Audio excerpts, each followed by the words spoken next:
ضرور میرا سوال یہ ہے کہ ابھی آپ نے فرمایا تھا کہ کچھ جو آیات ہیں وہ ہر زمانے کے لیے ہیں، اور جیسے پاکستان میں ملا ازم ہے اور ہم جماعت احمدیہ مسلمان کو ختم کرنے کے لیے مطلب وہ ہم پہ ظلم کرتے ہیں، اسیر کرتے ہیں ہمارے لوگوں کو اور شہید کرتے ہیں، تو ان آیات کے بارے میں ایز اے احمدی مسلمان ہمارا کیا مطلب شہید کرتے ہیں؟ شہید کرتے ہیں تو ہم شہید ہو جاتے ہیں۔ سوال ہے کہ بڑا واضح حکم ہے کہ تم نے فتنہ نہیں فساد پیدا کرنا ہے۔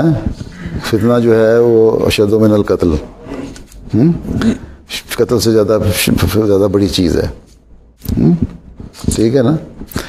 اس لیے قانون ہم ہاتھ میں، ہماری حکومت نہیں ہے وہاں، ہم اس ملک کے شہری ہیں اور قانون کے اندر رہتے ہوئے ہم اس قانون کے ماننے والے ہیں، لیکن وہ قانون جب شریعت سے ٹکراتا ہے تو ہم اس کو نہیں مانتے۔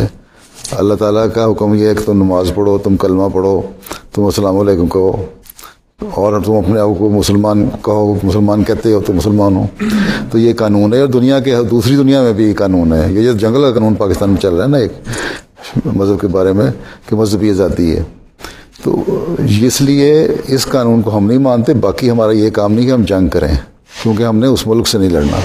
ملک کے شہری کے بارے میں قرآن کریم کہتا ہے کہ اگر تم نہیں وہاں رہ سکتے اور تمہارے پہ ظلم ہو رہا ہے تو ہجرت کر جاؤ۔ اس لیے تو آپ یہاں آ گئے ہیں ہجرت کر کے، ٹھیک ہے؟ ظلم برداشت نہیں کر سکتے تو یہاں آ گئے۔ بہت سارے لوگ ہیں جو ظلم برداشت کر سکتے ہیں، وہاں بیٹھے ہوئے ہیں، ٹھیک؟